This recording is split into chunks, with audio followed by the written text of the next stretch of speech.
A ex-sogra espalhou rumores cuidadosamente plantados, destruiu um nome construído com 6 anos de trabalho honesto e ainda tinha a audácia de sorrir quando a encontrava no corredor da vida social de São Paulo. O que Inácia Mendes não calculou, quando decidiu transformar Beatriz Cardoso em inimiga, foi que a mulher que ela escolheu destruir era exatamente o tipo de pessoa que sabe como cobrar uma dívida. A indenização veio com juros e correção monetária exatamente como a lei manda. Beatriz chegou às 8 da manhã com 2 cafés no porta-copos do carro e 4 caixas de papelão empilhadas no banco traseiro. Era tudo que restava de 6 anos no Pinheiro Associados, o maior escritório de advocacia civil de São Paulo, e cabia em 4 caixas, porque tudo que não cabia ela havia deixado para trás: as fotos de confraternização, o casaco esquecido no cabide desde agosto do ano anterior, a placa de acrílico com o nome dela que o escritório havia mandado fazer no 2º ano e que agora pertencia ao cargo, não à pessoa.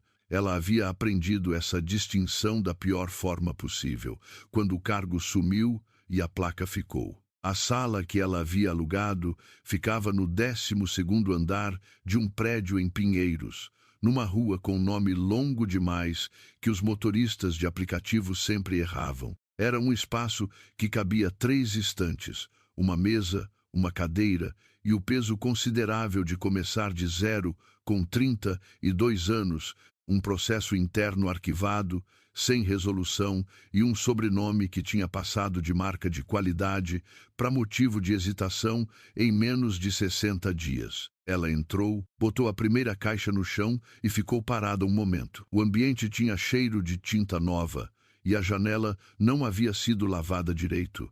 Havia uma mancha no canto inferior esquerdo que parecia a silhueta de alguém se afastando. Beatriz pegou o 2º café, olhou para a manchinha e decidiu que não era a hora de tirar conclusões poéticas da limpeza de vidros. O telefone vibrou. Inácia Mendes. Ela olhou para o nome por 3 segundos completos, com a caneca suspensa no ar, e não atendeu. Deixou cair a chamada com um toque do polegar, botou o celular virado para baixo em cima da mesa, ainda vazia, e abriu a primeira caixa. Foram exatamente 42 segundos antes do celular vibrar de novo. Dessa vez o número era do Pinheiro Associados, setor de RH. Beatriz fechou os olhos por um instante, respirou pelo nariz, atendeu.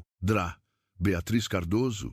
A voz era de Heloísa, uma das assistentes de recursos humanos que ela conhecia de vista e de cumprimento de corredor, o tipo de pessoa que nunca havia precisado de advogado, mas sabia reconhecer quando a conversa ia ficar complicada. Tom neutro demais para ser ligação rotineira, medido demais para ser espontâneo. A Sirra tem disponibilidade para uma conversa com o Dr. Pinheiro ainda essa semana. É a respeito de uma investigação interna. Que tipo de investigação? Beatriz já estava em pé, sem ter percebido quando havia saído da cadeira que ainda nem estava montada, referente a documentos do escritório que teriam saído de forma irregular durante o seu processo de desligamento. Uma pausa calibrada do tamanho exato de uma frase que alguém escreveu antes de ligar. O escritório recebeu uma denúncia anônima. Anônima. Beatriz quase riu.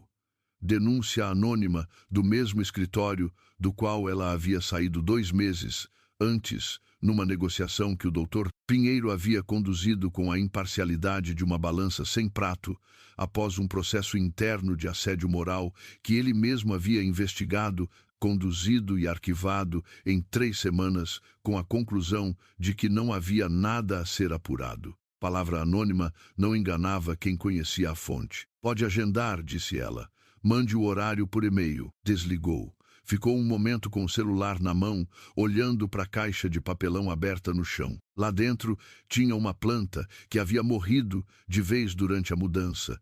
Ela não havia regado nos últimos dias, porque não havia lembrança de nada além dos processos e dos e-mails e do silêncio progressivo dos colegas que iam sumindo do WhatsApp um por um porta-retrato sem foto dentro, E no fundo, embaixo de um bloco de notas, que ela nem sabia que ainda existia, um pendrive preto, pequeno, sem etiqueta nenhuma. Ela pegou o pendrive entre 2 dedos. Ficou olhando para ele com a mesma atenção que se dá a um objeto encontrado num bolso antigo, sem lembrar de ter colocado lá, sabendo exatamente o que é e não tendo certeza ainda do que fazer com ele. Sabia de onde tinha vindo. Sabia o que provavelmente havia dentro. E sabia, com aquela precisão específica que só aparece nos piores momentos, que existia uma distância enorme entre ter uma informação e estar pronta para usá-la. Abrir aquele pendrive antes da hora certa seria o mesmo que atirar no escuro com uma arma que você ainda não aprendeu a segurar. Jogou o pendrive no bolso do blazer e foi buscar a segunda caixa no carro. O prédio tinha 3 elevadores, 2 funcionando. Beatriz estava esperando o segundo quando ouviu a conversa vindo do grupo que aguardava o primeiro. 2 homens de 40 e tantos anos, um com pasta de couro e o outro com fone de ouvido pendurado no pescoço, o tipo que sai de reunião de incorporadora com a expressão satisfeita de quem acabou de assinar alguma coisa e ainda tem tempo de almoçar bem. Ouvi falar dela, sim, aquela advogada que saiu do Pinheiro com processo na garupa. Pior, ouvi que ela ainda está tentando montar escritório aqui no prédio. O tom era o tipo que as pessoas usam quando querem soar neutras, sem conseguir de fato. Coragem da mulher. Ou desespero. O outro ajustou a pasta embaixo do braço. Meu sócio conhece o marido dela. Parece que a história é feia mesmo. Traição, documentos desviados, o escândalo todo. Esse tipo de coisa não some fácil, não. Então, melhor evitar. Último que preciso é meu nome aparecer junto com uma situação assim. Você sabe como é o mercado, a mancha gruda. O elevador abriu. Os 2 entraram. As portas fecharam. Beatriz ficou parada com a caixa nos braços e o queixo levemente levantado, olhando para o painel enquanto os números subiam sem pressa. Dentro dela alguma coisa havia endurecido, não partido, não dobrado, não rachado, endurecido como metal que esfria rápido e fica mais sólido do que era antes de passar pelo calor. A mancha gruda, o homem havia dito. Sim. E às vezes você usa a mancha como prova.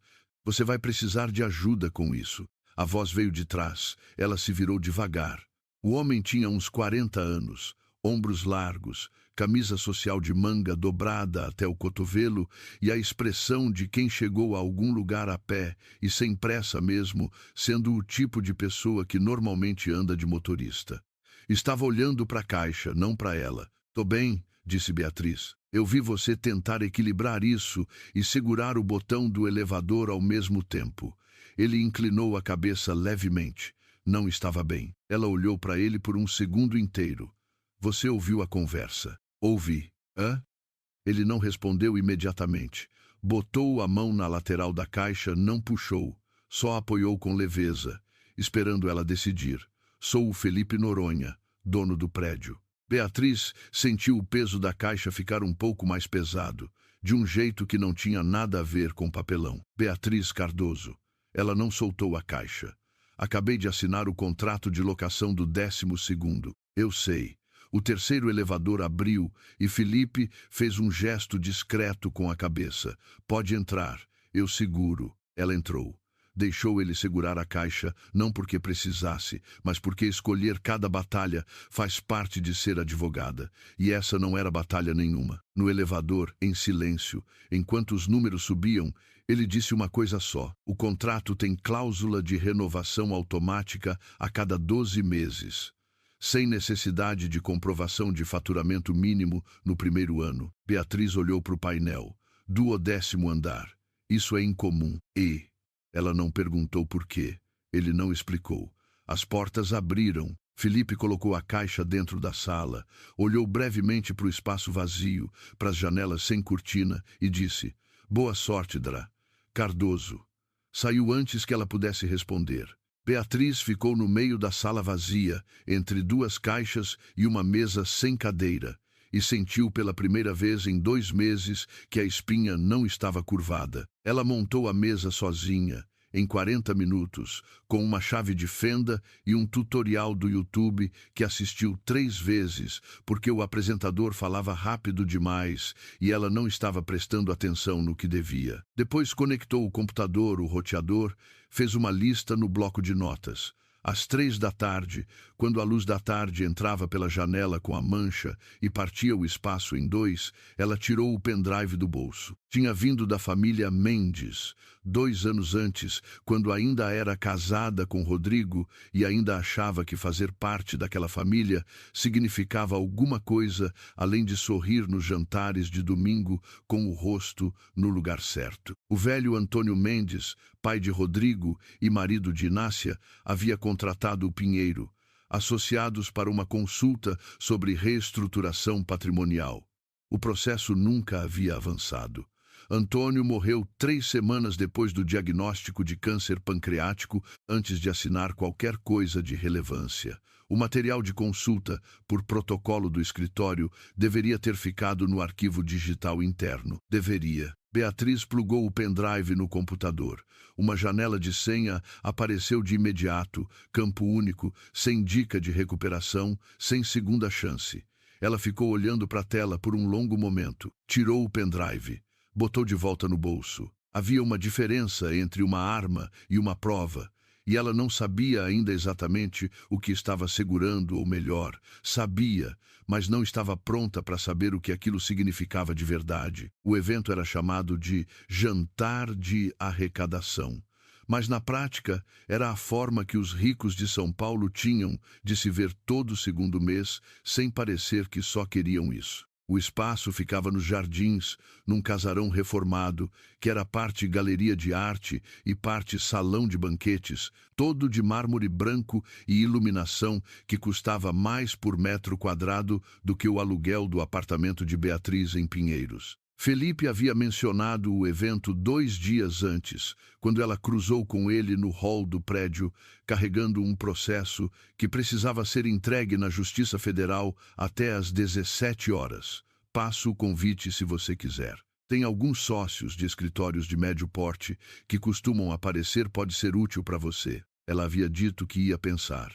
Tinha ido, porque útil era a palavra certa, e ela não estava em posição de ignorar palavras certas naquele momento da vida. Estava com um vestido preto de alfaiataria que havia comprado 3 anos antes e que ainda funcionava, um par de brincos de argola e a expressão que ela reservava para audiências aberta o suficiente para parecer acessível, fechada o suficiente para ninguém confundir com convite para qualquer coisa que ela não houvesse escolhido. Foi quando viu Inácia Mendes do outro lado do salão. A mulher tinha 63 anos e a aparência de alguém que passou a vida inteira sendo cuidada por outras pessoas. Cabelo branco organizado num chignon perfeito, sem um fio fora do lugar, colar de pérolas que definitivamente não eram bijuteria, vestido cor de vinho, que devia custar o que Beatriz pagava de aluguel em 2 meses, com gás e água inclusos. Ela estava em conversa animada com outras 2 pessoas quando seus olhos encontraram os de Beatriz por cima dos ombros dos interlocutores, e não havia surpresa nenhuma naquele olhar.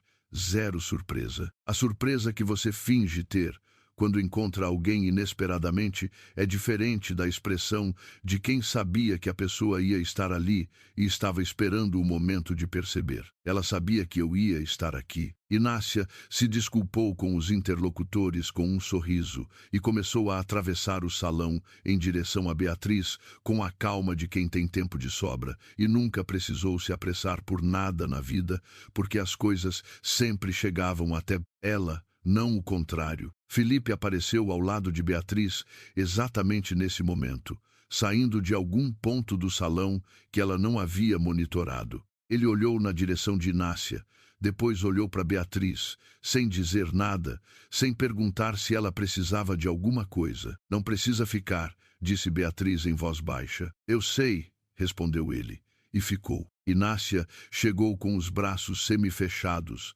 o gesto que imita afeto sem comprometer nada. 2 beijos no ar, próximos o suficiente para parecer calorosos, distantes o suficiente para não haver contato real de pele. Beatriz. O tom era de quem reencontra uma prima distante em casamento de 3º grau, que você esqueceu que existia, mas precisa tratar bem porque todo mundo está olhando. Que surpresa boa! Você tá bem? Estou. Obrigada. Ainda na advocacia, os olhos de Inácia desceram brevemente para o vestido de Beatriz um único segundo. Rápido demais para ser rude, lento demais para ser acidental. Achei que você estivesse descansando um pouco depois de tudo. Descanso faz bem demais, né? Abri meu próprio escritório. Nossa, que corajoso! Inácia colocou uma mão brevemente no antebraço de Beatriz, leve como pena. Sério, eu admiro isso de verdade. Não é qualquer uma que consegue recomeçar depois de um desgaste desse. Você é muito mais forte do que parece, sabia? Eu sempre soube que você era resiliente. Beatriz levou menos de 2 segundos para desmontar a frase por partes. Que corajoso não era elogio, era a palavra que você usa para dizer que é arriscado, sem precisar parecer cruel. Recomeçar depois de um desgaste não era solidariedade, era lembrete público de que havia existido um desgaste, plantado em voz audível num salão cheio. Mais forte do que parece, ou seja, você parece fraca. Resiliente, no tom que Inácia usou, soava como sobrevivente de alguma coisa que talvez fosse sua culpa. Inácia. Felipe inclinou levemente a cabeça. Não sabia que a senhora conhecia Adra Cardoso. Os olhos de Inácia foram para ele e algo mudou no enquadramento do rosto dela, quase imperceptível como uma calibragem de câmera. Quando uma pessoa encontra alguém que não estava nos cálculos, há aquele 10º de segundo de ajuste antes do sorriso se reorganizar no formato certo. Conhecer é uma palavra. Inácia sorriu com uma lentidão elegante. Beatriz foi casada com meu filho por 3 anos. A gente se conhece muito bem, né, Beatriz? De alguns ângulos, disse Beatriz. O silêncio que se seguiu durou exatamente o tempo suficiente para ser notado por qualquer pessoa nas proximidades que estava prestando atenção. E naquele tipo de salão, a maioria das pessoas estava sempre prestando alguma atenção em alguma coisa que não era a própria conversa. Felipe. Inácia mudou o alvo com a naturalidade de quem pratica essa troca de direção desde tão cedo que nem percebe mais que faz. Você precisava ter acionado a comissão de arrecadação no mês passado, quando ainda dava para reorganizar as mesas de doação com mais antecedência. Deixou muito para a última hora, ficou corrido. A senhora havia sido avisada em março. Março foi muito cheio. Ela franziu o senho com suavidade calculada, o tipo de expressão que parece espontânea, porque foi ensaiada vezes demais. Meu assistente deveria ter filtrado melhor os compromissos. Mas o que é feito, feito tá. Uma pausa do tamanho certo para parecer casual. Aliás, a gente devia marcar uma conversa sobre o projeto do novo ala do hospital. Tenho uma ideia sobre naming rights, que pode interessar a alguns dos seus investidores mais novos. E foi assim, com a leveza de virar uma página num livro de receitas, que Inácia encerrou a interação. Não saiu abruptamente, não se despediu com frieza, simplesmente redirecionou o peso da conversa para outro eixo com a eficiência de quem faz isso tão bem que parece natural. Deixando Beatriz de pé com o copo na mão, 2 golpes aplicados com um sorriso no rosto, e a certeza firme de que aquilo não havia terminado. Havia apenas mudado de formato por aquela noite. Quando Inácia estava a 8 metros de distância, Felipe disse em voz baixa: "Ela sabia que você ia estar aqui, Oisai." Como ficou sabendo? Ela sempre fica sabendo. Beatriz tomou um gole do que tinha no copo. Água com gás, quase sem gás. Essa é a parte que as pessoas subestimam nela. Inácia não age no impulso. Ela monitora, ela espera, e só age quando já calculou o que vai acontecer 2, 3 lances depois. O problema é que dessa vez ela não calculou tudo. Felipe ficou quieto por um momento, olhando para o salão com a expressão de quem está arquivando informação. Que tipo de dano ela já causou desde que você montou o escritório? Os clientes que cancelaram essa semana sem explicação real. Beatriz colocou o copo numa bandeja passante. Os comentários em círculos de contatos que eu não frequento, mas que frequentam as pessoas que eu precisaria alcançar. A investigação que o antigo escritório abriu, baseada numa denúncia que não tem nome, mas tem endereço. Ela olhou para ele. Tudo tem a mão dela, mas nada que você consiga segurar por um documento ou provar num processo simples. Ainda, disse ele. Ela virou o rosto e olhou para ele por um segundo. Ainda, confirmou. Na manhã seguinte, 2 e-mails novos chegaram antes das 9. O Dr. Cavalcante, empresário do setor têxtil, que havia procurado Beatriz por indicação de uma ex-colega de pós-graduação, cancelando a reunião de contratação marcada para sexta, com a brevidade específica de quem foi aconselhado por alguém mais importante a recuar, decidimos seguir com outra direção por hora. Agradecemos o interesse. Asra Tomás, proprietária de 3 imóveis em Moema, que precisava de representação num inventário e havia demonstrado entusiasmo genuíno na primeira ligação, cancelando também com uma frase que dizia tudo sem dizer nada.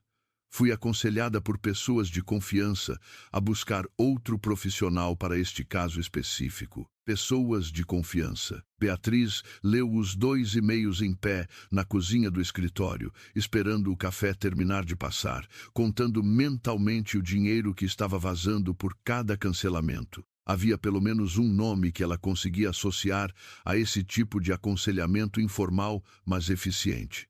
Sônia Bertoldi, amiga de Inácia desde a adolescência, que mantinha um salão de beleza nos Jardins, frequentado por exatamente o perfil de cliente que Beatriz precisava alcançar nas próximas semanas. Sônia não precisava mentir diretamente, bastava hesitar, baixar 1 centímetro a voz quando o nome de Beatriz aparecesse em conversa, dizer não sei, ouvi alguns comentários, prefiro não entrar em detalhes, você entende. Isso era suficiente. Em certos círculos, uma dúvida plantada no tom certo vale mais do que 10 certezas ditas com clareza. O telefone tocou. Número desconhecido, mas ela reconheceu o código de área antes mesmo de olhar direito. Rodrigo. Uma pausa do outro lado, do tipo de quem havia ensaiado uma abertura, e percebeu tarde demais que a abertura não servia mais para essa versão da conversa. Você salvou o meu número como desconhecido, troquei de celular. O que você quer? Ele ficou quieto por um segundo. Só queria saber como você tá. Tô bem. É só isso? B. O apelido velho saiu sem querer, pela voz que ele usava antes de pensar. Ela ouviu ele perceber isso e não recuar. Minha mãe tá em modo de... Você sabe como ela é quando decide que quer alguma coisa. Quando ela decide, ela não para no meio. Eu sei muito bem como ela é. Beatriz apoiou o cotovelo na pia. Rodrigo, se você ligou para me dizer que eu devo recuar e poupar todo mundo de um processo longo, pode poupar o discurso. Não é isso. O tom dizia que era sim, em parte isso. É que quanto mais você fica em São Paulo tentando manter esse escritório, mais ela vai apertar. Você não está vendo o tamanho do que ela está disposta a fazer. Vai o quê, Rodrigo? Vai fazer o quê de novo? Pausa maior dessa vez, do tipo que preenche silêncio com o peso de uma resposta que a pessoa não está pronta para dar em voz alta. Você devia ter saído mais cedo. A voz dele ficou mais baixa, quase confidencial, como se abaixar a voz tornasse a coisa que estava dizendo mais palatável. Antes de virar o que virou, eu tô dizendo isso porque não quero que você se machuque mais. Não porque ela pediu. Beatriz ficou com a frase na cabeça por um momento inteiro. Não sair depois. Não sair quando virou o que virou. Sair mais cedo. Que implicava que havia um momento específico, anterior ao escândalo, anterior aos rumores, em que sair teria feito diferença de um jeito diferente. Que implicava que Rodrigo sabia qual era esse momento, e que havia guardado esse conhecimento para si. Rodrigo. Mais cedo que quando, exatamente? Silêncio. Antes de qual momento específico você está me dizendo que eu devia ter saído? B. Eu só tô tentando. Obrigada pela ligação. Ela desligou, ficou parada, o café pronto e esfriando na jarra, e pensou em mais cedo, e nas coisas que essa expressão sugeria sobre o que Rodrigo sabia e havia escolhido, por conveniência ou por fraqueza, guardar. Naquela noite, passou 2 horas tentando 6 combinações de senha no pendrive antes de mandar mensagem para o Gustavo, um técnico de informática que havia feito serviços pontuais para ela no escritório anterior e que era discreto na medida exata, não o tipo de discrição que vem de indiferença, mas o tipo que vem de entender que certas informações são pesadas demais para carregar sem necessidade. Tenho um pendrive protegido por senha. Preciso saber o que tem dentro sem comprometer a integridade do conteúdo. Pode ajudar? A resposta veio em 10 minutos. Pode ser. Mas vai levar uns 2 dias. Pode ser, ela respondeu. Botou o pendrive de volta no estojo. Ficou olhando para o teto do apartamento, que tinha uma rachadura diagonal no canto que ela nunca havia achado tempo de resolver. Mais cedo, Rodrigo havia dito aquilo com a leveza descuidada de quem guarda uma informação que acha que já perdeu a validade. Só que não havia perdido. E o fato de que havia deixado escapar assim, sem filtro, sem perceber, dizia alguma coisa sobre o estado em que ele estava, sobre o peso que também carregava e que não sabia mais como distribuir. Ela apagou a luz. Ficou no escuro por um tempo longo antes de dormir. Gustavo mandou mensagem na quinta de manhã. Consegui abrir parcialmente. Tem 2 arquivos com criptografia mais forte. Esses precisam de mais tempo, mas um abriu. Mando por e-mail seguro? Sim, respondeu Beatriz. E não comenta com ninguém. Nunca comento. O arquivo chegou às 10. Era uma planilha de 16 páginas, formatação simples, sem cabeçalho, com nome de empresa ou logotipo, mas com colunas de data, valor, conta de origem, conta de destino e uma coluna de observações parcialmente preenchida com abreviações que ela levou 20 minutos para decifrar sentada com o café, esquecendo de esfriar do lado. As transferências eram de uma conta em nome de Antônio Paulo Mendes. Os destinos eram 3 contas distintas, todas abertas num intervalo entre 18 meses e 2 anos antes da morte dele, todas com titulares que ela não reconhecia de imediato, mas que, com 40 minutos de pesquisa em fontes públicas disponíveis, conseguiu rastrear até um mesmo endereço de correspondência em Alphaville, um escritório de contabilidade de fachada que havia sido encerrado por irregularidades fiscais em 2021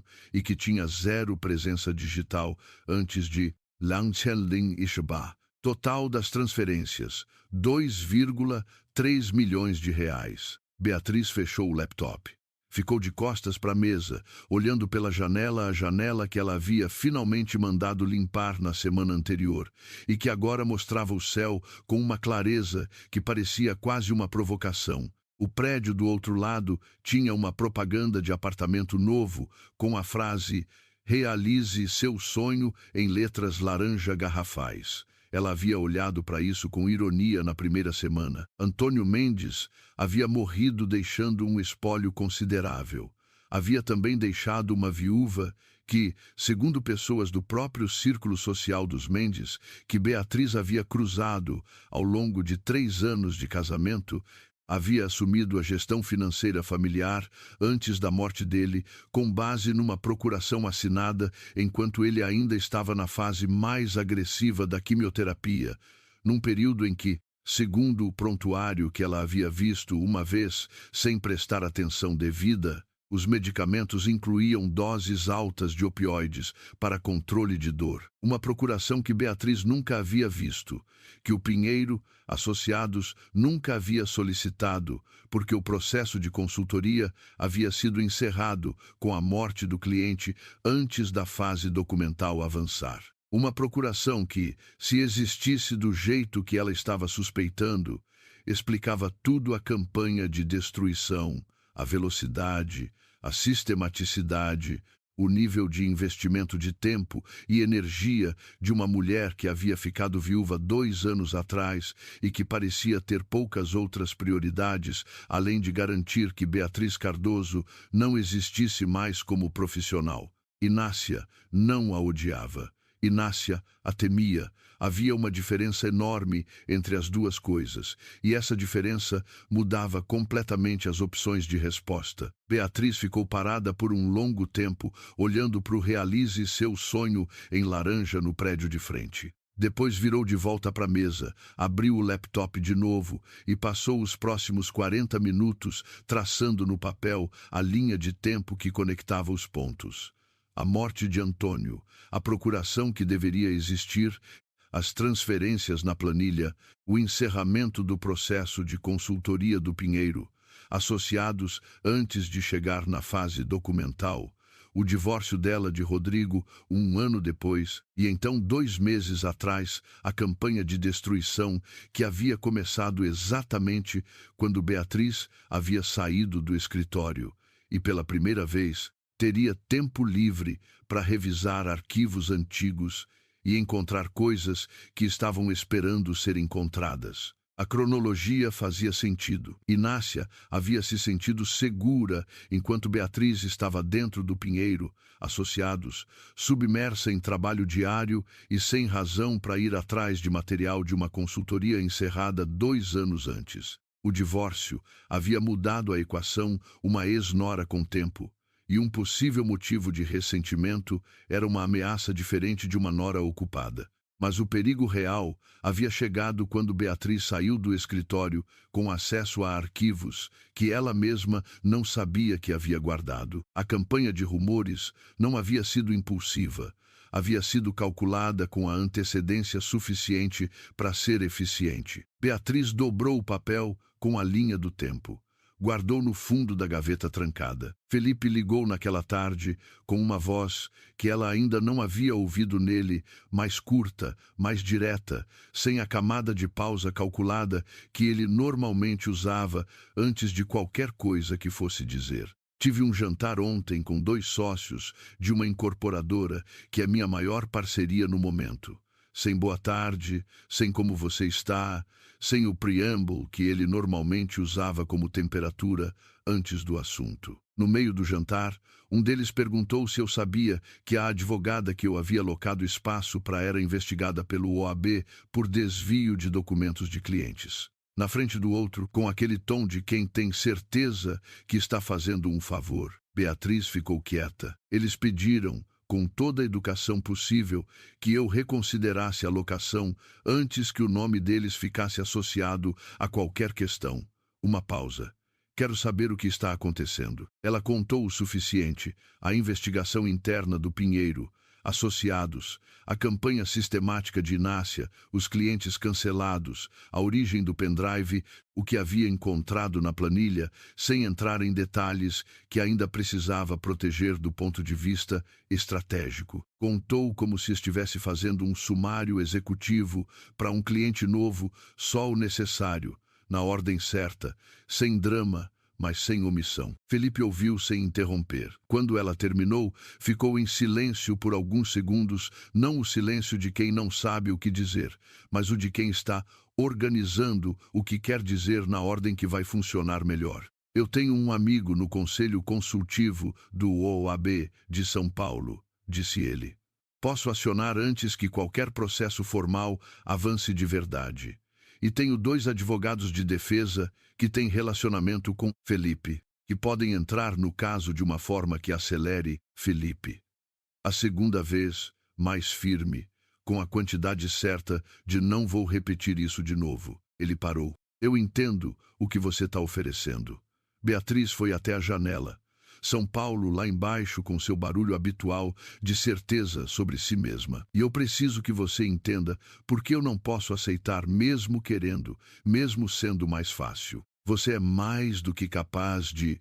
Não é sobre ser capaz. Ela virou. Se eu sair dessa, usando o seu nome, os seus contatos e o seu peso de mercado, o que Inácia Mendes derrubou de mim fica derrubado. Porque a narrativa vai ser que eu precisei de um homem com mais poder do que ela para ganhar. E o escritório que eu montar depois disso vai ser o escritório da mulher que precisou de ajuda, não da advogada que ganhou. Entende o que estou dizendo?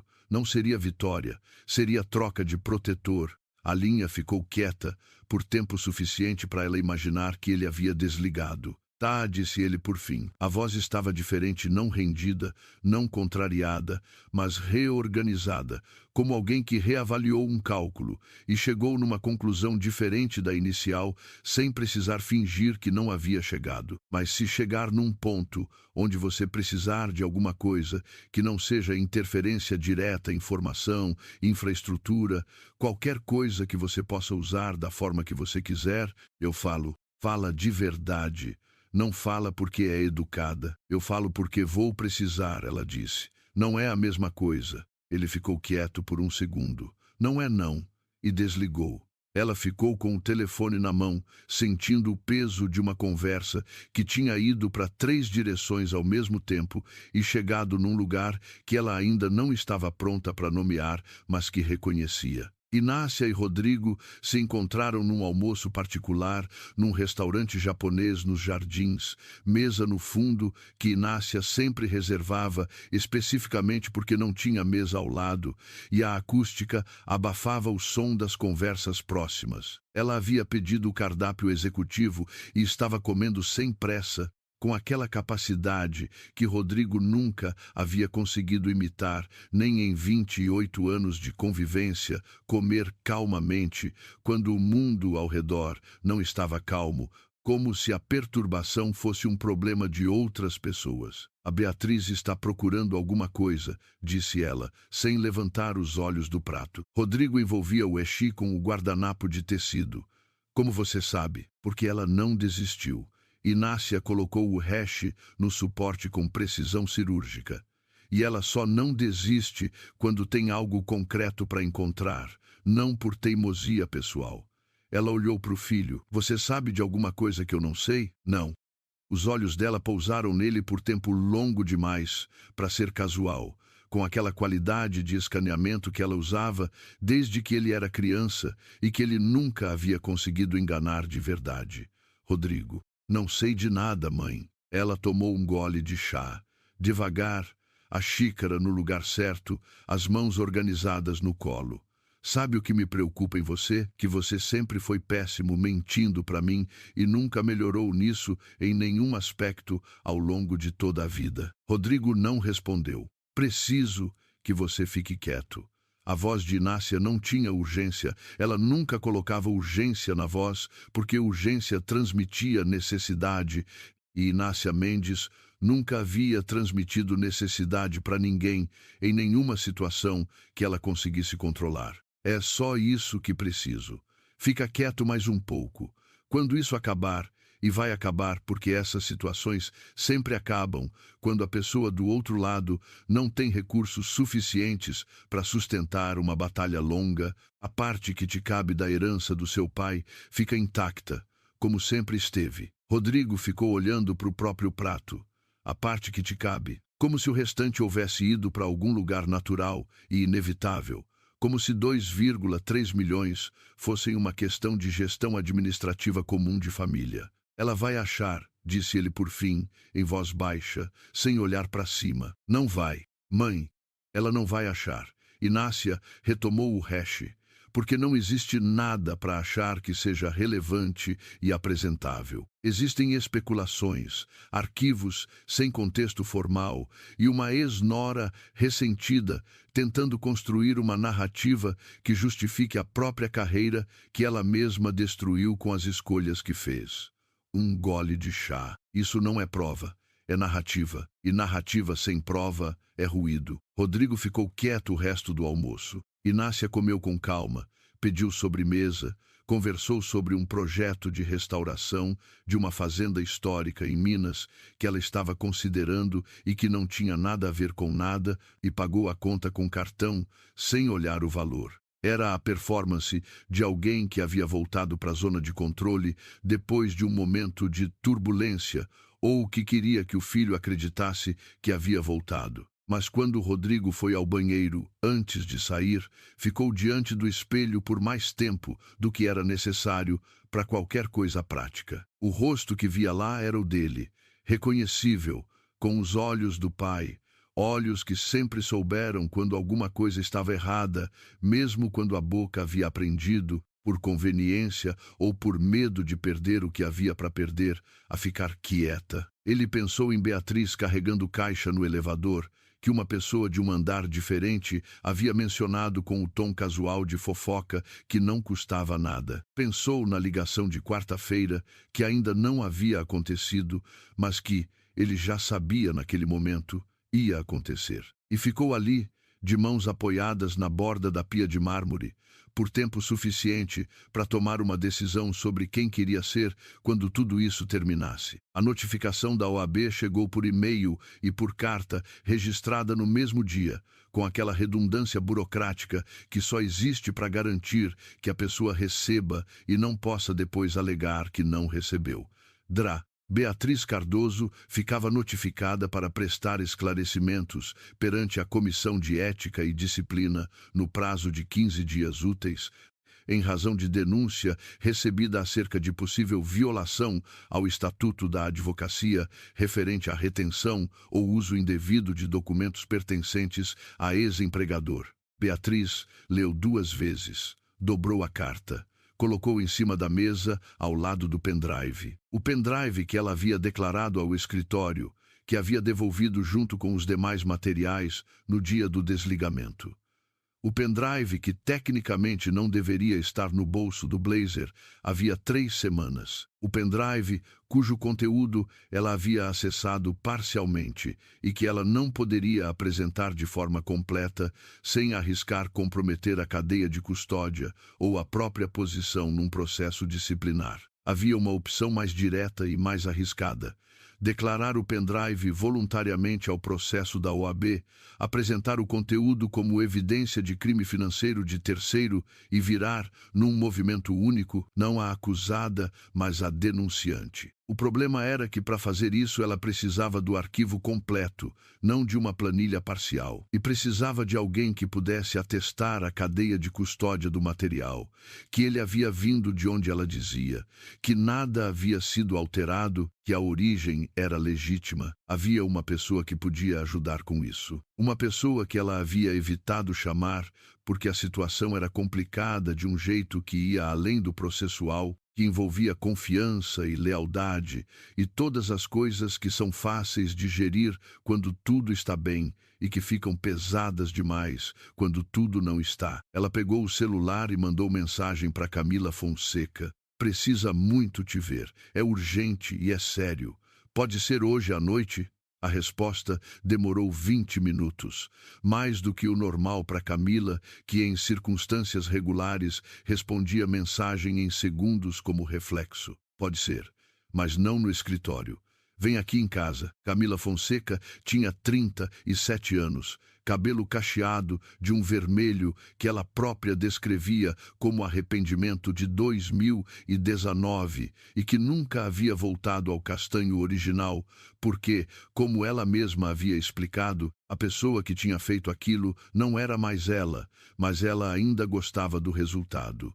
E era sócia de um escritório de médio porte na Vila Olímpia, que havia crescido consistentemente nos últimos 3 anos. Eram amigas desde a pós-graduação, quando haviam dividido o apartamento por 2 anos e um exemplar surrado de direito civil que as duas afirmavam ter comprado, mas nenhuma havia pago de fato. Ela abriu a porta do apartamento com uma expressão que Beatriz reconheceu de imediato, porque havia visto em espelho próprio muitas vezes.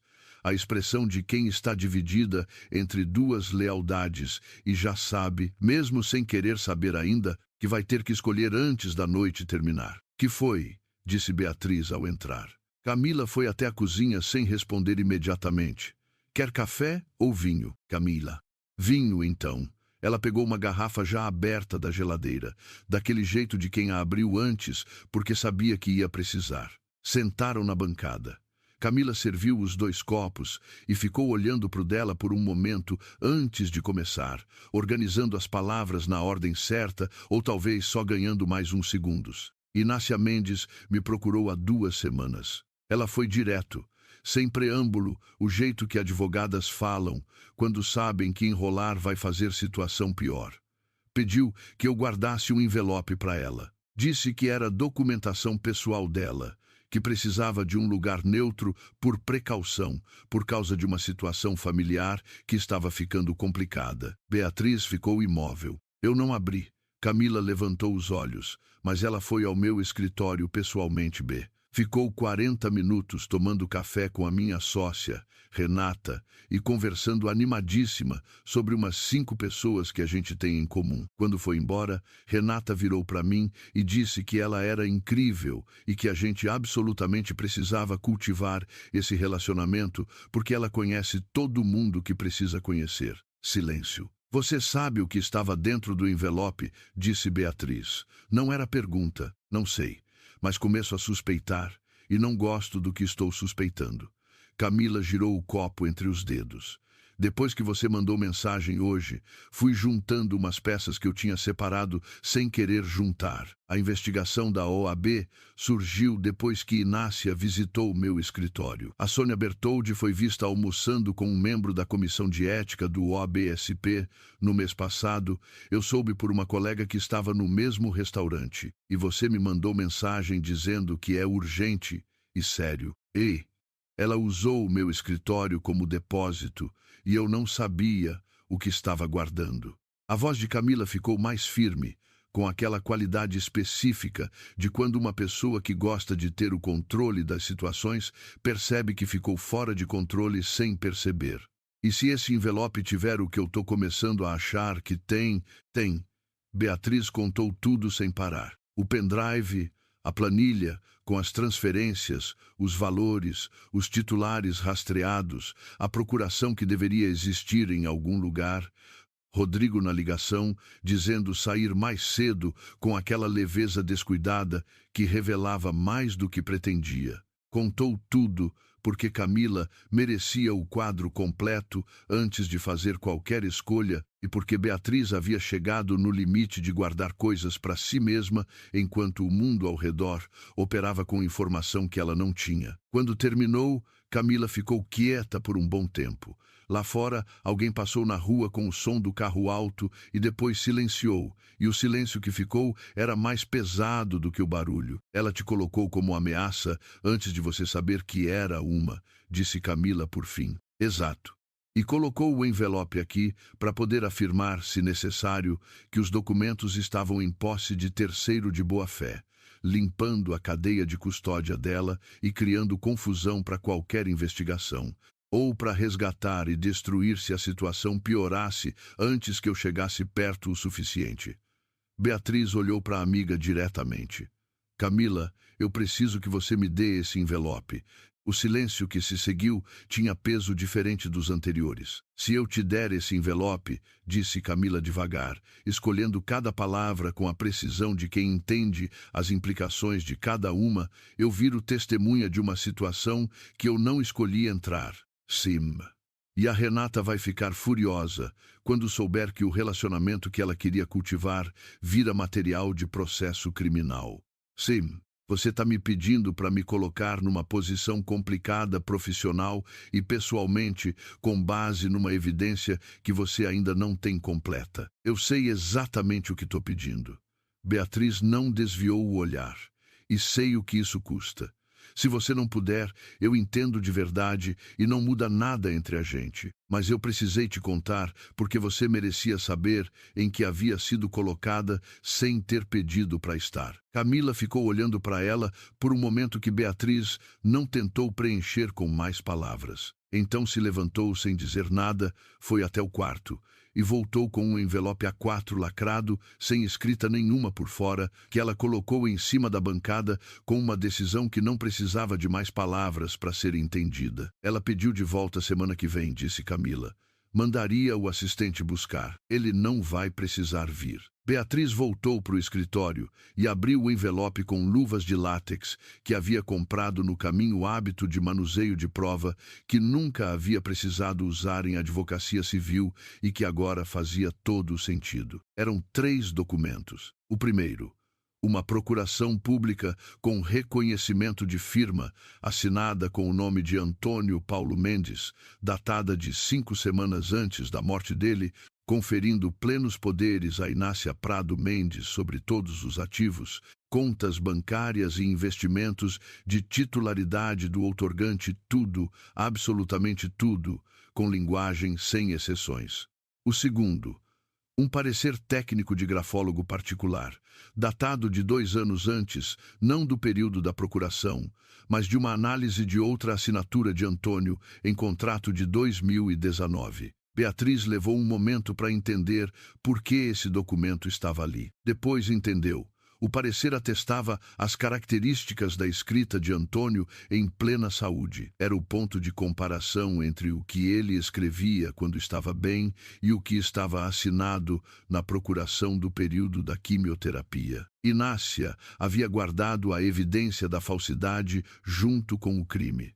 Não por descuido, por aquela lógica torta e aterrorizante de controle que acredita que quem controla a evidência controla a narrativa. Só que às vezes a evidência sai do controle. O terceiro documento era uma listagem de contas bancárias com saldos. As mesmas contas da planilha que Gustavo havia desbloqueado, agora com nomes completos dos titulares e números de CPF, o elo que faltava para fechar a cadeia e tornar a acusação não especulativa, mas documentada. Beatriz ficou com os 3 documentos à sua frente por um tempo longo, olhando para eles com a calma específica de quem encontrou exatamente o que procurava, e sabe que a partir daqui começa a parte mais perigosa do processo, não a mais difícil, mas a que exige mais precisão. Tirou o celular, fotografou cada página com cuidado, ângulo certo, sem sombra.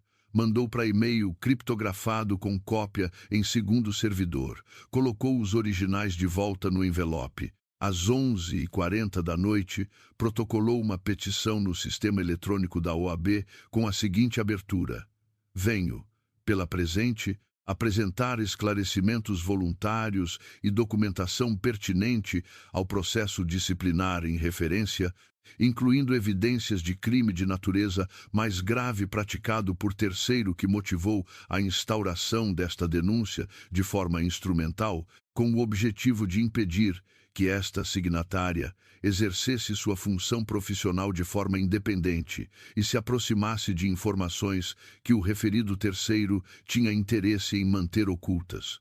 Ela escreveu até a 1 da manhã. Quando salvou o arquivo final e clicou em protocolar, ficou um momento olhando para a tela de confirmação com a mesma expressão de quem acaba de fazer um movimento numa partida que sabe que vai mudar o estado do jogo. Naquela mesma noite, às 10h30, o celular de Rodrigo tocou. Mãe. Ele deixou tocar 3 vezes antes de atender. Rodrigo. A voz de Inácia tinha uma qualidade que ele reconhecia de poucas situações na vida comprimida, como vapor dentro de espaço fechado demais, por tempo demais. Aquela caixa de arquivo que você tirou do escritório do seu pai depois que ele morreu, a que ficou guardada no seu apartamento desde então. Ele fechou os olhos. O que tem ela? Você ainda tem? Tenho. Preciso que você destrua ela amanhã cedo. Não manda para mim, não deixa em lugar nenhum, não faz cópia de nada, só destrói. Você me entendeu? Rodrigo ficou quieto. Rodrigo, você me ouviu? Ouve. Faz isso para mim. Não era pedido. O tom era de quem enuncia uma instrução que considera já aceita, porque sempre foi aceita. Você vai fazer. Ela desligou. Rodrigo ficou no escuro do apartamento com o celular na mão e a voz da mãe ainda reverberando no ar fechado.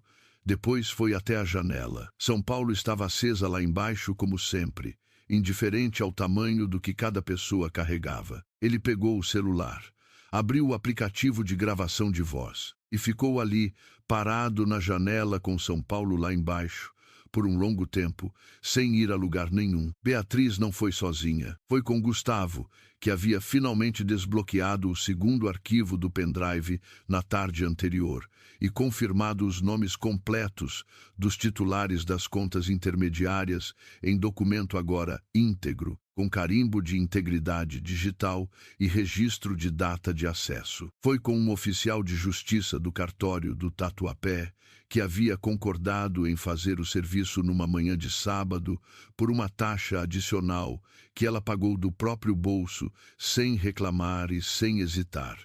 E foi com Rodrigo Mendes, que havia mandado mensagem na quarta-feira com uma frase só: "Tem uma gravação. Acho que você vai querer ouvir antes de ir lá." Ela havia ouvido. Sentada no escritório com o telefone de Rodrigo no modo alto-falante sobre a mesa, ouviu a voz de Inácia mandar o filho destruir a caixa de documentos, nomeando com clareza o que havia dentro, explicando por que precisava sumir, usando o tom de quem está dando uma instrução que espera cumprimento imediato.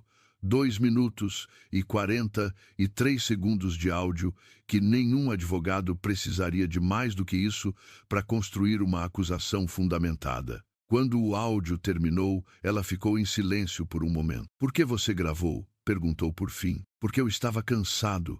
A voz de Rodrigo tinha algo que ela não ouvia nele desde fazia muito tempo, não remorso performático, não a culpa estratégica de quem pede desculpa para resolver uma situação. Vergonha limpa, sem enrolação, do tipo que não pede nada em troca.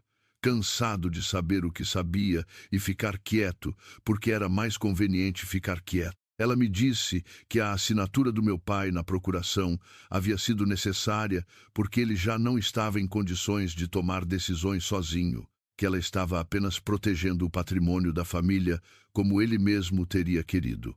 Eu acreditei nisso por um tempo, porque era muito mais fácil acreditar do que não acreditar. Uma pausa longa, mas eu via a assinatura, e eu conhecia a letra do meu pai. Conhecia muito bem. Beatriz não perguntou por que havia demorado tanto para fazer algo com esse conhecimento.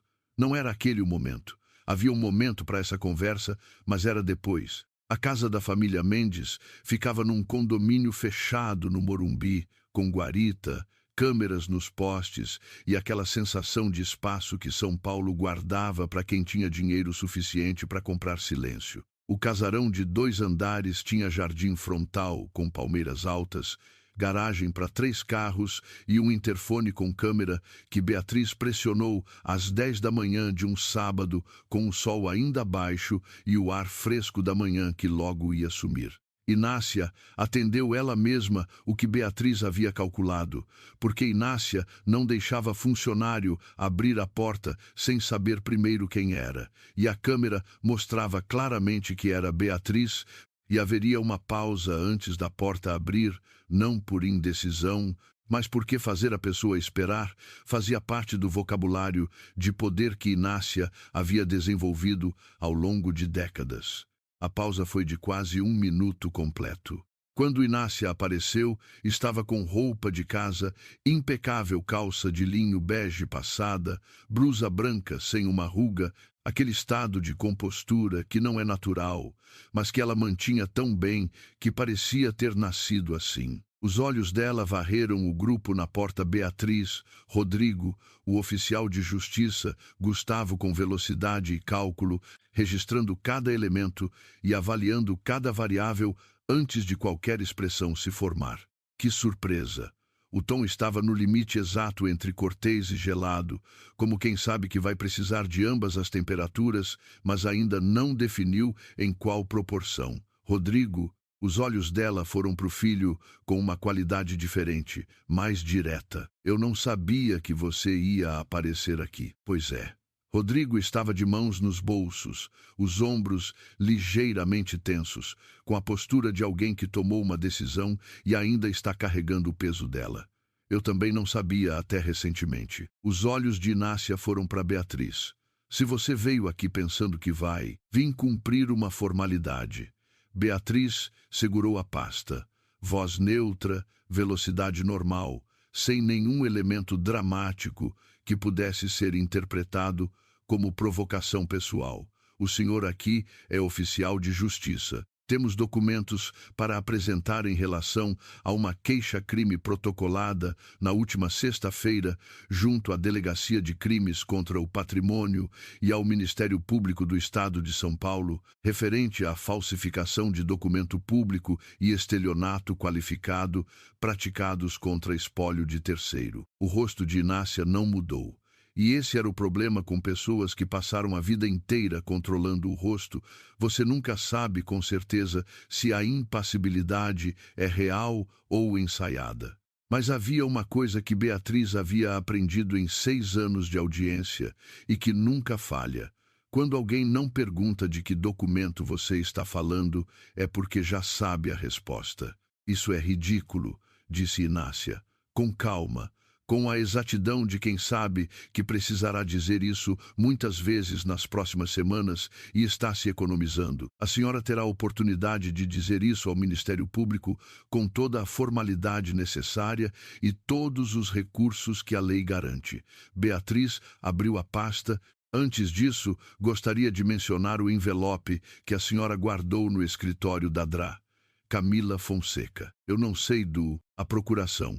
Beatriz colocou uma cópia sobre a bandeja decorativa da mesa da entrada, devagar, sem teatro, com a assinatura do Sr. Antônio Mendes, datada de 5 semanas antes da morte dele, conferindo plenos poderes à senhora sobre a totalidade dos ativos do espólio, uma pausa de 2 segundos, junto ao parecer grafológico da letra do Sr.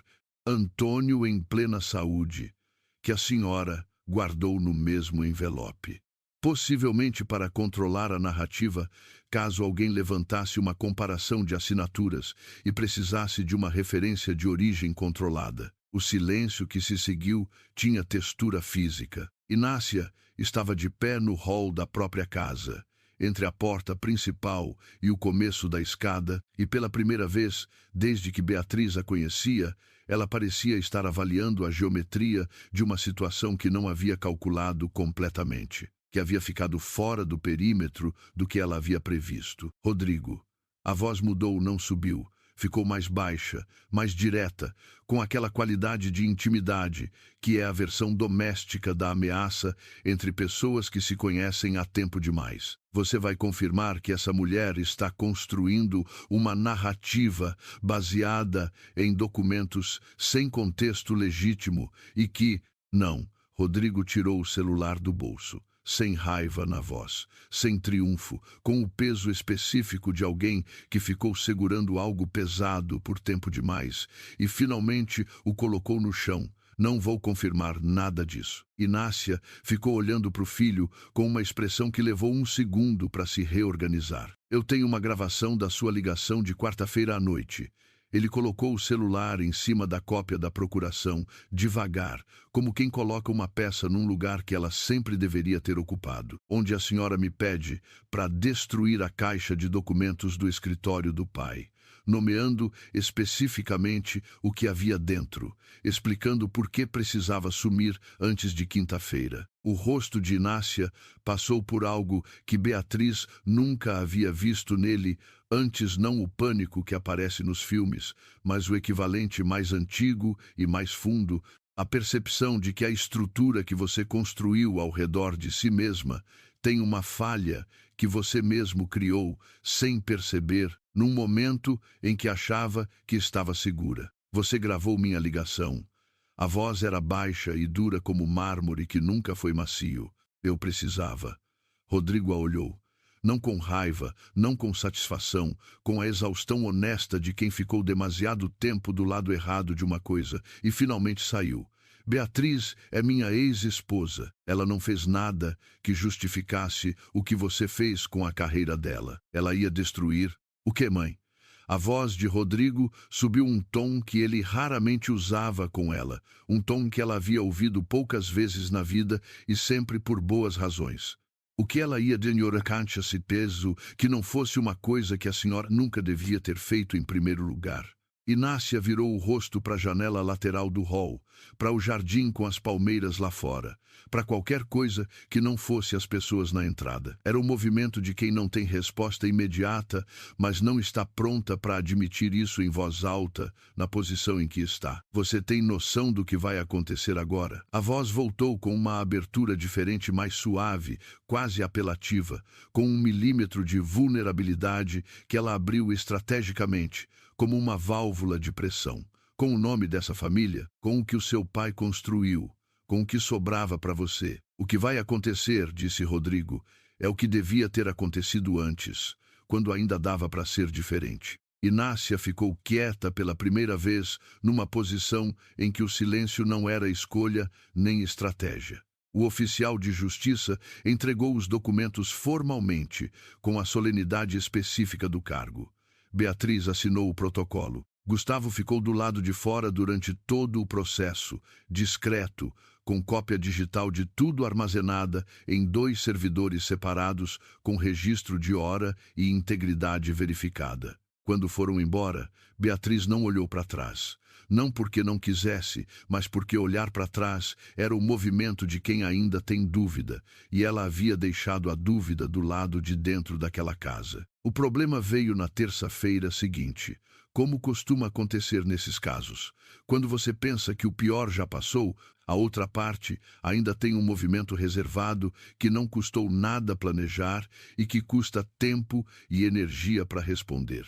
A advogada de Inácia, uma mulher de 50 anos, chamada Dra. Assunção, que tinha o tipo de calma profissional que vem de nunca ter perdido o processo que realmente importava para ela, apresentou uma contestação que incluía uma alegação nova de que Felipe Noronha havia facilitado o acesso de Beatriz a documentos privados através de sua posição como proprietário do prédio onde ela instalara o escritório, configurando possível conluio e comprometendo a legitimidade da cadeia de custódia apresentada. Era uma alegação sem sustentação real, mas precisava de resposta formal antes de ser rejeitada. E a Dra. Assunção havia conseguido agendar uma audiência preliminar com a velocidade que só é possível quando você tem os contatos certos nos lugares adequados. Beatriz ficou sabendo na segunda à tarde. A audiência era na quarta de manhã. Ela passou a tarde de segunda e toda a manhã de terça preparando a documentação de defesa de Felipe com o cuidado que a situação exigia. Cada contato que os dois haviam tido desde o dia da caixa no elevador, cada e-mail, cada troca documentada, demonstrando que a relação era estritamente comercial e que em nenhum momento ele havia tido acesso ou proximidade com qualquer documento relacionado ao caso dos Mendes. Era um trabalho tecnicamente limpo, sem falhas que ela conseguisse identificar. Mas havia uma camada que ela não conseguia ignorar enquanto escrevia. Ela estava defendendo um homem por quem havia desenvolvido, nas últimas semanas, algo que não cabia bem dentro de estritamente comercial e que ela ainda não havia decidido o que fazer. E a Dra. Assunção era observadora o suficiente para tentar explorar qualquer abertura que aparecesse. Na audiência, Beatriz foi direta e técnica, sem deixar espaço para subjetividade ou para nada que pudesse ser reinterpretado. Quando a Dra. Assunção perguntou se havia interesse pessoal envolvido na relação com o senhor Noronha, Beatriz respondeu sem hesitar. Existe interesse profissional de ambas as partes numa relação de locação comercial devidamente documentada e tributada. Eventuais vínculos pessoais entre adultos fora do contexto desta causa são completamente irrelevantes para o mérito desta questão, e a doutora sabe disso tão bem quanto eu. O juiz concordou que o ponto era irrelevante. A alegação foi rejeitada com nota de impropriedade no processo, mas o processo principal estava em andamento e levaria tempo. Inácia havia indicado que pretendia contestar cada etapa com todos os recursos disponíveis, que havia apresentado laudo de clínica particular atestando a lucidez de Antônio na data da procuração, e que não cederia em nada sem que fosse obrigada pelo caminho mais longo e mais custoso possível. Beatriz sabia que seria longo. sempre havia sabido. Na quinta à tarde, quando saiu da reunião com o promotor que havia assumido o caso e ficou parada na calçada da Avenida Paulista, com o sol de fim de tarde aquecendo o rosto, ela pensou que ganhar devagar ainda era ganhar, e que havia casos em que a velocidade do processo era menos importante do que a solidez do que você construiu dentro dele, e que a solidez do que ela havia construído era considerável. Ela foi ao metrô. E no vagão cheio de volta para casa, de pé com a bolsa no colo, e a cidade passando pelas janelas, algo que estava comprimido dentro dela desde havia 2 meses, se soltou 1 centímetro. Só um, mas foi suficiente para ela perceber que ainda estava lá, que não havia sido destruído, que havia sobrevivido intacto ao que havia tentado destruir. Felipe foi até o escritório numa sexta à tarde, sem avisar. Ela estava com 3 abas abertas, 2 processos pendentes de resposta e uma xícara de café que havia esquecido de beber 2 horas antes, e levou 1 segundo para processar que ele estava parado na porta com uma caixa de papelão embaixo do braço. Menor do que as que ela havia trazido no primeiro dia. Mais leve. Você devia ter avisado, disse ela. Ia avisar, e você ia dizer que não era necessário vir. Ele entrou. Trouxe isso. Ela olhou para a caixa. O que é? A placa do escritório. Ele colocou em cima da mesa com cuidado. O pessoal de comunicação do prédio produz para todos os locatários como parte do padrão de entrada. Estava esperando você confirmar o nome. Beatriz abriu a caixa. Era uma placa de acrílico fosco, retangular, com letras em baixo relevo. Cardozo Advocacia. Ela ficou olhando por um momento mais longo do que a situação objetivamente exigia, ou talvez não. Talvez aquele fosse exatamente o tempo que a situação pedia. Tá errado alguma coisa? Perguntou Felipe. Não. Ela passou o dedo pela letra C, sentindo o relevo sob a ponta do dedo. Só tá achando espaço. Felipe olhou em volta do escritório. As estantes com livros agora, organizados por área e por frequência de uso, o computador com as abas abertas, uma planta nova no canto que havia sobrevivido às 3 semanas desde que Beatriz havia trocado a que havia morrido durante a mudança, os papéis em pilhas, com uma lógica que só ela entendia, mas que funcionava de forma consistente. Vai ficar bom aqui, disse ele. Já tá ficando. Ele pegou a placa. Olhou para a parede ao lado da porta, onde o suporte de encaixe estava instalado como parte do padrão do prédio, e depois olhou para ela com uma expressão de consulta silenciosa. Pode? Ela acenou levemente com a cabeça. Ele se aproximou da parede. Encaixou a placa com cuidado, ajustou a posição com o polegar, se afastou um passo para verificar o nível com o olho de quem fez isso antes e sabe como verificar. Torto. Ela olhou. A placa estava perfeitamente reta. Não. Ficaram os dois olhando para ela por um momento. A distância entre eles era a distância de uma sala pequena, que tem uma qualidade diferente da distância de qualquer outro lugar, porque não tem como fingir que é neutra. Beatriz. Ele falou sem virar o rosto para ela. Sim. Eu sabia o que estava acontecendo quando assinei aquele contrato com você. Eu sei que você sabia. E mesmo assim você não perguntou por quê. Ainda não havia perguntado. Ela virou o rosto para ele. Mas agora parece uma boa hora. Ele virou também. A luz da tarde entrava pela janela, limpa a janela com a mancha que ela havia finalmente mandado limpar e cortava o espaço de um jeito que deixava as bordas das coisas mais definidas do que costumavam ter naquela hora. Porque quando eu ouvi aqueles dois no elevador falando sobre você, disse ele, a primeira coisa que eu pensei não foi coitada, nem problema para evitar, nem risco de reputação para calcular. Uma pausa. Foi. Alguém está tentando fazer uma pessoa parar de existir profissionalmente, e essa pessoa ainda está em pé carregando caixa sozinha e não pediu socorro para ninguém.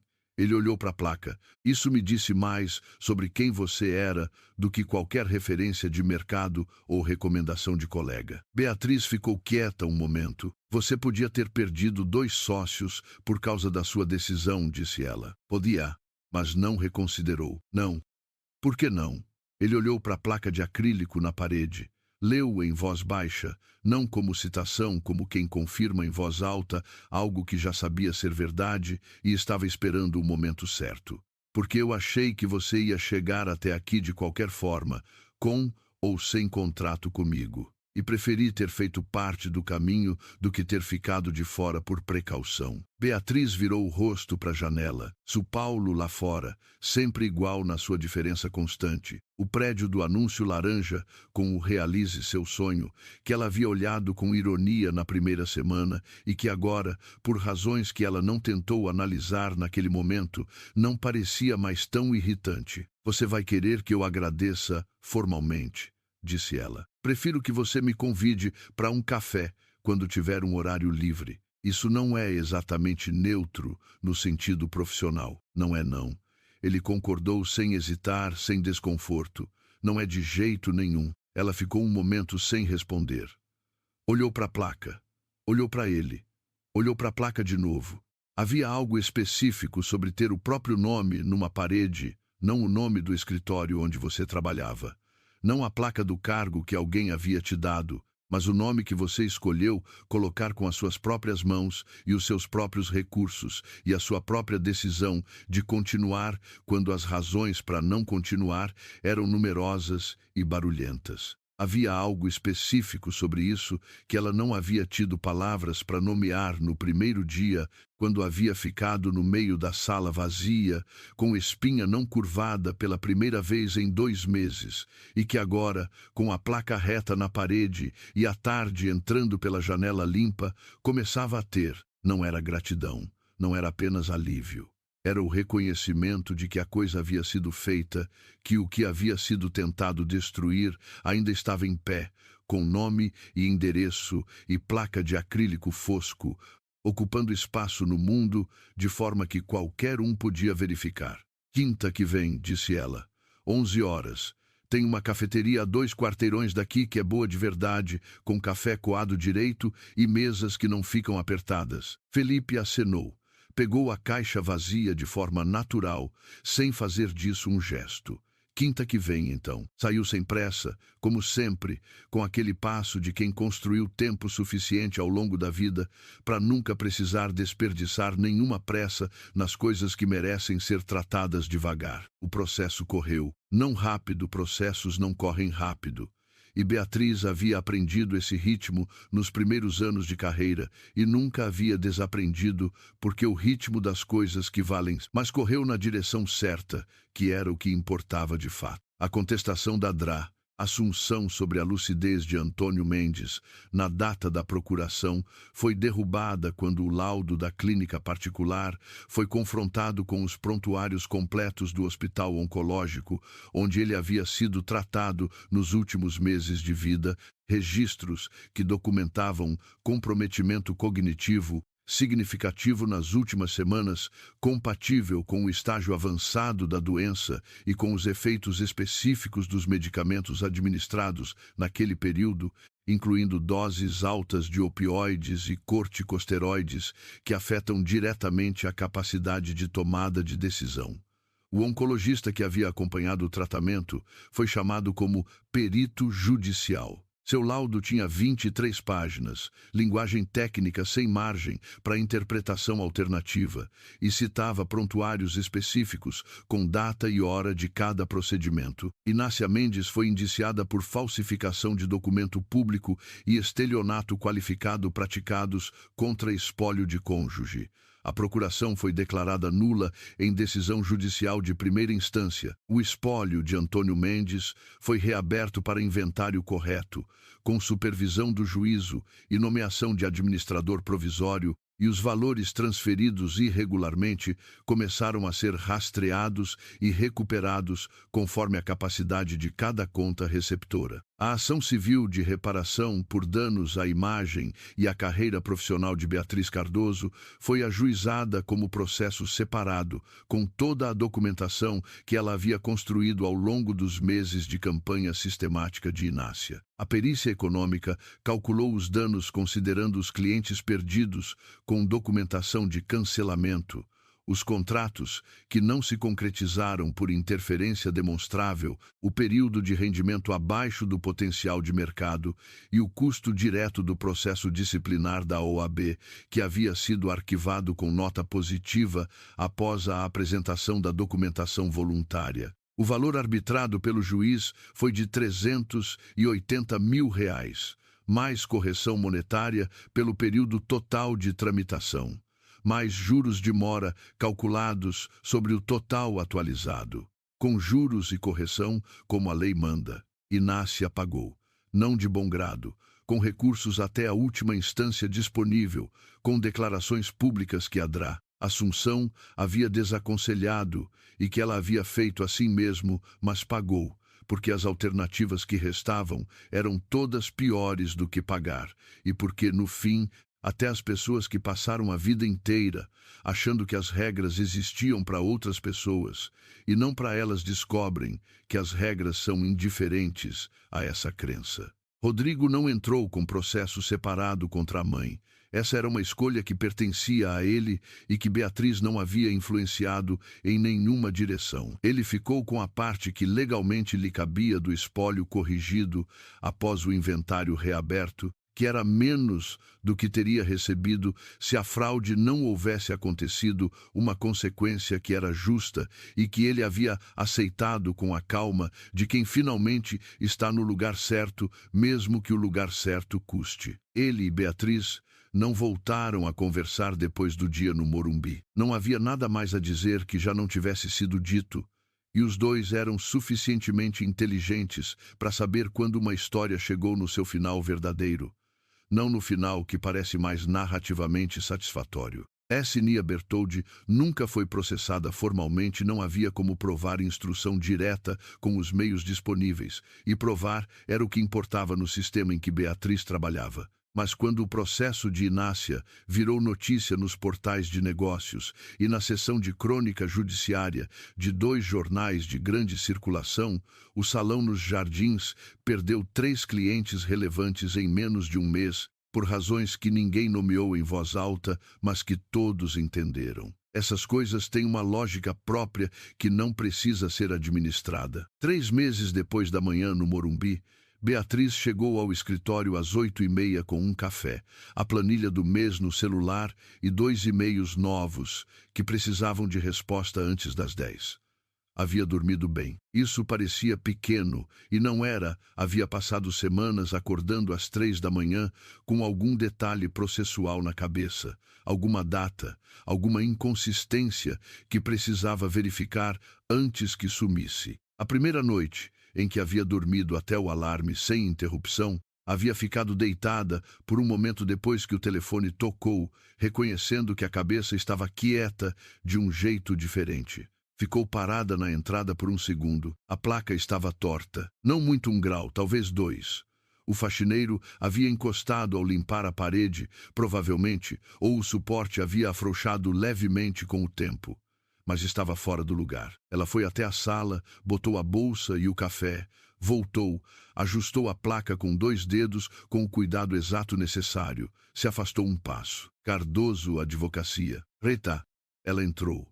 Ligou o computador. Abriu o primeiro e-mail de um escritório de contabilidade em Santo André que havia encontrado o nome dela por indicação e precisava de representação em disputa contratual de média complexidade com prazo razoável. O segundo era de um empresário do setor de tecnologia que havia lido sobre o caso num portal jurídico especializado e queria marcar uma conversa sobre os serviços do escritório antes do mês terminar. Ela respondeu os 2 antes do café esfriar. Depois, abriu o sistema de gestão do escritório que havia comprado na segunda semana, um software simples, sem as funcionalidades gigantes que ela nunca usaria e pelos quais não queria pagar, e atualizou a agenda. Havia 3 reuniões na semana seguinte, um prazo de petição na quinta e uma videoconferência com um cliente que havia voltado depois do processo de Inácia ser noticiado. Esse último caso havia demorado mais do que os outros para aparecer. O Dr.